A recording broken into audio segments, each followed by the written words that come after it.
Halo teman-teman semuanya, perkenalkan saya Zikri Ramadan dengan NIM 2410112168. Kali ini saya akan membahas salah satu materi dalam hukum pidana, yaitu tindak pidana pemerasan dan pengancaman yang diatur dalam pasal 482 sampai dengan pasal 485 KUHP. Topik ini sangat relevan untuk dibahas karena dalam berbagai kehidupan sehari-hari, baik secara langsung maupun melalui media sosial, kita sering menjumpai berbagai bentuk ancaman dan pemaksaan yang sebenarnya sudah termasuk ke dalam kategori tindak pidana.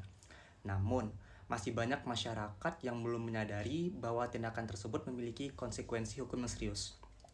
Secara umum, pemerasan dan pengancaman merupakan perbuatan yang dilakukan dengan cara memaksa seseorang untuk memberikan sesuatu, baik berupa uang, barang, maupun keuntungan lainnya dengan menggunakan ancaman sebagai alat untuk menekan korban.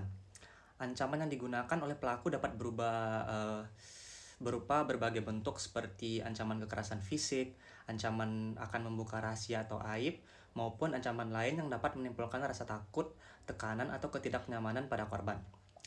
Dalam perspektif hukum pidana, suatu perbuatan dapat dikategorikan sebagai tindak pidana pemerasan dan pengancaman apabila memenuhi unsur-unsur sebagai yang pertama seperti adanya perbuatan memaksa, yaitu pelaku secara aktif melakukan tekanan terhadap korban agar mengikuti kehendaknya. Pemaksaan ini bisa dilakukan secara langsung maupun tidak langsung. Yang kedua yaitu adanya ancaman. Ancaman menjadi alat utama dalam tindak pidana ini. Tanpa adanya ancaman, maka unsur pemerasan tidak terpenuhi. Ancaman tersebut harus cukup kuat sehingga menimbulkan rasa takut pada korban.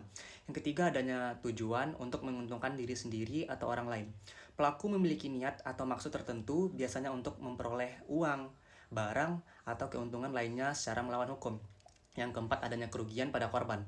Korban mengalami kerugian, baik secara material, seperti kehilangan uang, maupun secara imaterial, seperti tekanan psikologis, rasa takut, dan kecemasan. Dengan demikian, dapat dipahami bahwa pemerasan dan pengancaman bukan sekadar tindakan ancaman biasa, melainkan suatu perbuatan melawan hukum yang memiliki unsur kesengajaan dan tujuan tertentu. Sebagai contoh, kita dapat melihat kasus yang sering terjadi di era digital saat ini, yaitu pemerasan melalui media sosial. Misalnya, seorang pelaku mendapatkan foto atau video pribadi milik korban, baik melalui peretasan, hubungan pribadi, atau cara lainnya.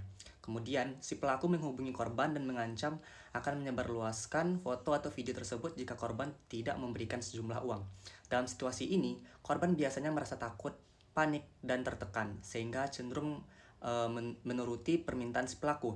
Jika dianalisis, perbuatan tersebut telah memenuhi unsur-unsur pemerasan dan pengancaman, yaitu adanya ancaman berupa penyebaran foto atau video pribadi, adanya pemaksaan terhadap korban untuk memberikan uang, adanya tujuan si pelaku untuk memperoleh keuntungan, dan adanya kerugian serta tekanan psikologis pada korban.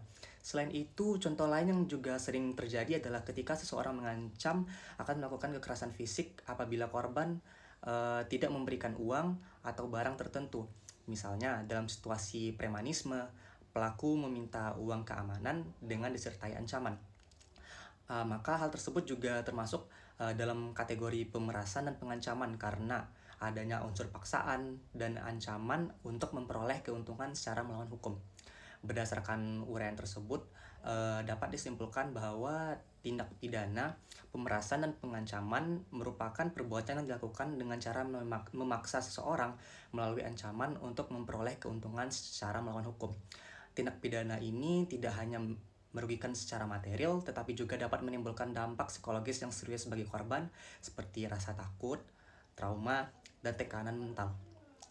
Oleh karena itu, sebagai masyarakat kita harus lebih hati-hati, terutama dalam menjaga data pribadi dan tidak mudah terpengaruh oleh ancaman dari pihak yang tidak bertanggung jawab. Selain itu, apabila mengalami tindakan pemerasan dan pengancaman, sebaiknya segera melaporkan kepada pihak yang berwenang agar dapat ditindaklanjuti sesuai dengan hukum yang berlaku. Demikian penjelasan mengenai tindak pidana pemerasan dan pengancaman. Semoga video ini dapat menambah pemahaman kita semua mengenai hukum pidana. Terima kasih.